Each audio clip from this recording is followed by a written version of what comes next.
There's a war in the Middle East, and that means that there's one thing that always happens. There's an oil crisis. Unlike in 1973, however, this isn't a political boycott. Iran's IRGC are effectively imposing a blockade on oil tankers passing through one of the most important shipping choke points in the world, the Strait of Hormuz.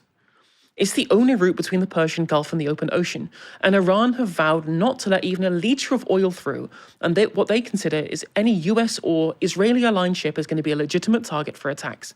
Even small shipping disruptions due to conflict can push oil prices upwards, as shipping companies are charged higher insurance premiums on their vessels. But in this case, a total closure that restricts global access to oil supply from the Gulf petrostates has caused a price spike that the International Energy Agency claims to dwarf the previous crisis triggered by Russia's invasion of Ukraine. Oil prices almost reached $120 a barrel when the illegal US-Israeli attacks on Iran caused the Gulf states to significantly reduce their output, tempered somewhat later by an agreement by G7 countries to release oil reserves into the market to cool prices in the following days. Yet as global reserves start to run dry, the price has crept up to three figures again today, representing an almost 50% increase from the average price of $69 per barrel in 2025. Now, I don't think anyone here needs reminding exactly what that means for average consumers. High energy prices have huge knock-on effects for the rest of the global economy. It underpins every aspect of production. Therefore, an increase in the cost of said production gets passed on to consumers. That is, of course, a problem that only afflicts countries that rely on oil and gas for energy, as was pointed out by Green MP Sean Berry on Question Time last night. We do need to see the separation of the gas price, which drives utility bills, from the rest of the energy market. We need to see renewables leading the price of the bills, because they are much, much cheaper than gas normally, and at the moment that's shooting up. So these things are getting worse, and we can do something about that.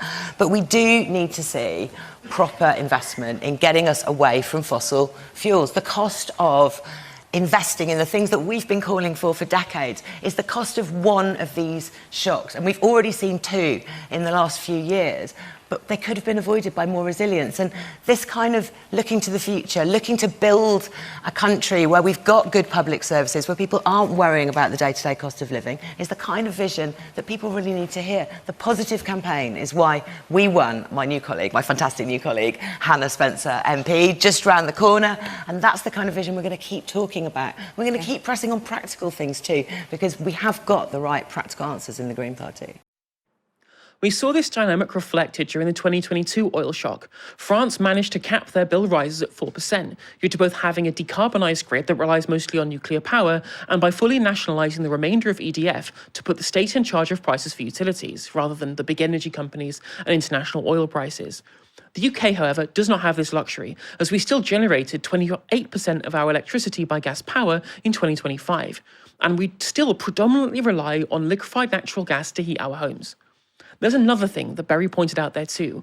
All those extra costs have to go somewhere, and the main beneficiaries of the high oil prices are the petrochemical companies that extract it. They'll be seeing bumper profits, essentially for nothing, at the expense of ordinary consumers both in the UK and abroad. Not everyone seems unhappy about that, though. The United States is the largest oil producer in the world by far, so when oil prices go up, we make a lot of money. But of far greater interest and importance to me as president is stopping the evil empire Iran from having nuclear weapons and destroying the Middle East and indeed the world. I won't ever let that happen. Thank you very much for attention to this matter, President Donald J. Trump. By the way, when he says we, he means his mates in the petrochemical industry. Ordinary Americans rely even more on oil given how reliant they are on cars. The increased cost of petrol at the pumps was one of the many reasons that the Democratic Party lost votes in 2024, and it formed a cornerstone of Trump's electoral pitch to drill baby drill to bring down costs for motorists. A pledge that he's now essentially ditching to butter up the profits of the oil lobby and in service of his obsequience to Tel Aviv. It's amazing how quickly America First turned into ExxonMobil and Netanyahu First. Although whilst we're on the subject of countries that Trump cares more about than his own citizens, Sky News had this interesting clip on somebody else who makes a lot of money when oil prices go up. Russia may be winning the oil war. Now, to understand why, we need to look at what happened when Western sanctions were applied to Russian oil following the invasion of Ukraine. Those sanctions cut its potential customers, so it's had to sell its oil, Urals as it's known, at a discount. This chart shows us that discount against Brent crude, that's the global benchmark in blue, Urals is in red. You can see over the last 6 months, while the prices have tracked each other up and down, there's a pretty consistent discount, a gap, $5 to $10 on average. Actually, it widened towards the end of last year and the turn of this, when, among other things, the US put India under pressure to stop buying Russian oil. But since the start of the war, look what happened. As the price spiked of both oils, the gap disappeared completely. In fact, at one point, Urals passed Brent. All of a sudden, Russian oil, which is plentiful and not restrained by the Strait of Hormuz, is in demand, and that is good for Kremlin revenues, which ultimately fund the war. Now, this shows us the value of Russian daily average crude exports going back to the start of its war on Ukraine. And as sanctions have tightened, it's taken a while, but those revenues have declined, down 18% in 2025. That's despite the volume of oil they're selling remaining pretty constant. But again, let's look at the last couple of weeks. That revenue has risen 17% as the price has soared. The Russian state owns a majority of the country's oil industry, meaning all these bumper revenues go straight back into the treasury to be able to finance Russia's invasion of Ukraine. And that's not all. Not only has Trump and Bibi's illegal war on Iran boosted oil revenues, Trump himself is pushing Russian oil prices up even higher by lifting sanctions.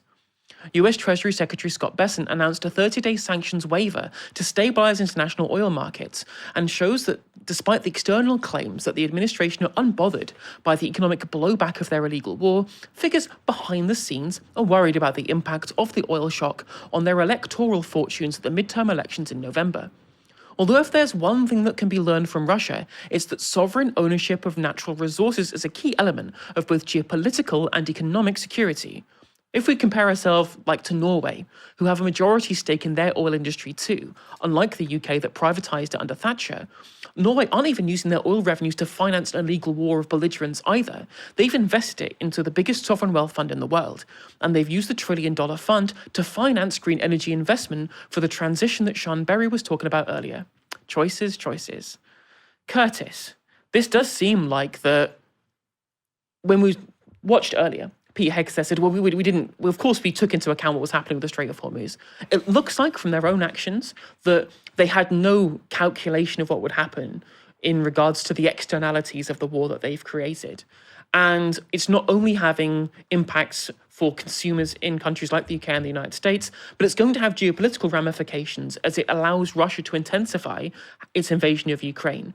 Do you think that they were short-sighted, or do you just think they don't care? Well, first of all, that is a great impression of Trump. I can't believe in the studio with Donald Trump. I mean, I need to work on my impression. So look, very interestingly, in 2022, much of the West, America, put on heavy sanctions on Russia. Joe Biden said, this will cripple the economy. And they got to ninth in the world in terms of their economy. They were very resilient, obviously, oil sovereignty. But you also had countries like China buying up oil. But they also spent money on the military. And it's if you're facing austerity and external pressures, it's almost like don't cut even further. One could probably compare this to World War II in this country after a bloody war in the Second World War. Clement Attlee said, we're going to spend more money on the NHS and the welfare state. Of course, that was back in 2022. I think it's very interesting for many things.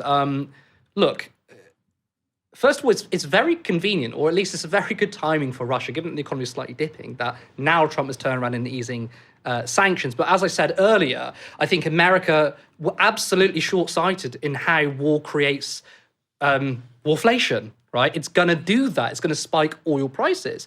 And it's funny, we get the right wing. We get people like Richard Tice and Reform, who, by the way, funny enough, get money from the oil industry, say the reason why your prices of oil is going up is because there's not enough of the resources, but we can just, drill, baby, drill, and drill more of it. But oil is still a scarce resource. It's going to run out, and people very basically understand that the less of the oil there is, the more expensive it's going to become. Green energy, of course, yes, there's issues with lithium, but green energy wants to be free. If you're relying on wind and you're relying on solar, that is an abundant source that is there everywhere. You're not going to run out of wind, and you're certainly not going to run out of the sun. All we need to do is make that transition from oil to renewables, pay the upfront cost of what needs to what it needs to be and get onto renewables. Then we can have control over our energy supply. There's going to be no price shocks when it comes to war, and we don't have to basically destroy the planet. But the right wing would rather attack green energy, call it net stupid zero, and say it's the left who are out of touch with ordinary working class people. The right wing are, because we just simply want to drill more oil to reduce prices, which is not the case. George Monbiot went on Question Time and said, green energy prices is also tied to oil. There's also the fact that even if we were to get a far bigger portion of people onto green energy, that will be less people relying on oil, which will bring down the price because, again, more oil, more to go around, it's cheaper. I guess I want to kind of rephrase what I was saying, whether it was whether they had a misstep or didn't realize what the Americans were doing here. Insofar, actually, they didn't give a shit. They didn't care about the cost of living for ordinary people. This is what they're going to do. I mean, polling, as we said earlier in the show, shows that people do not want this war. They absolutely do not want this war, and they're doing it anyway. So I don't think they particularly care. But of course, when it comes to the midterms, Trump is probably worrying about that aspect. He might lose votes, and he's probably thinking, right, we need to do something to try and address the cost of living. And again, as I said earlier, in terms of reform, they did that petrol station stunt in which they went to a petrol station. They said, we're going to reduce prices by cutting fuel duty, but also they actually subsidise petrol prices that day, and then attack the government for being too green. It's like, you were the biggest champions of this war. You were the biggest champions. And now you're going to say, oh, actually, oil prices are too high, and let's blame the left and energy transition. It was also fun. I was reading an article from Rachel Reeves as well. She said that she was very concerned about oil companies are making money off this war. And it really reminded me of 2016 when Hillary Clinton, when she was trying to look just as radical as Bernie Sanders when it came to Wall Street. Hillary Clinton said, well, I went to Wall Street after the crash, and I said, cut it out. And we're like, thank you for that, but that doesn't do anything, does it? Cut it out. It's the same thing. Rachel Reeves is giving this sort of liberal virtue signaling kind of thing that, oh, these companies are making a profit. Of course they are. I mean, the CEOs of these companies are not going to say, we're going to sell oil at cost price because there's a war. A capitalist is gonna capitalist. So what we need to do is kind of learn off the French and the French model, in which they nationalised a lot of their energy. The price increase was capped at like 4%, and the government can take the hits. If oil prices go up, the government can pay for it. And for those that say, well, that cost goes on to the taxpayer, well, at the moment, ordinary people are paying more through bills anyway. If the government can absorb the price shocks, it doesn't necessarily have to go on ordinary taxpayers. It can go on, I don't know, the wealthy instead. And on top of this, if they'd have had sovereign ownership of the natural resources, such as the oil and gas in the North Sea, that would have created the investment necessary to be able to decarbonise quicker. And had we have done that, then we wouldn't have to worry about any kind of price shock at all. And in fact, we probably would be able to do what Norway does, which is export electricity to us through underground cables. Not only has their sovereign wealth fund allowed them to decarbonise quickly and create so much energy abundance, they can sell us energy to be able to use in case we need to get from them, because we haven't done that same investment. On top of that, they also own oil fields in the North Sea in British territory. So the Norwegian Sovereign Wealth Fund is making money off of our natural resources because we sold it to them. So even on the basis of what the right wing wants to do, which is become more dependent on oil and gas, all that would do would keep prices high because they trade on international markets. The price is set by the global supply, not just by whether or not it's drilled in Rosebank or in UK territory or not.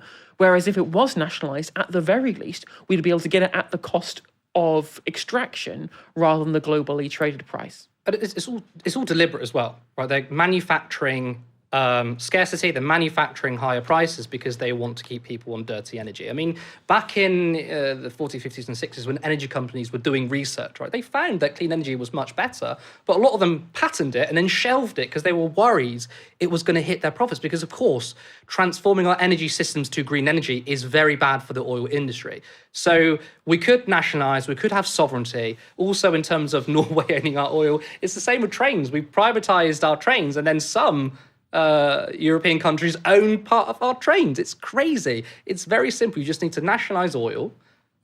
Any price shocks, you absorb it. But again, this is completely manufactured from the oligarchs, the CEOs, and the right wing, because put simply, political parties on the right are bought and paid for by oil giants. It's why Reform absolutely wants to keep drilling or keep on oil energy systems because they're basically paid to do so. Literally. Nothing was more revealing to me about this story than Trump saying, we make lots of money. I'm like, no, very, very small amounts of petrochemical CEOs make a lot of money. The regular Americans, they ain't getting jack shit.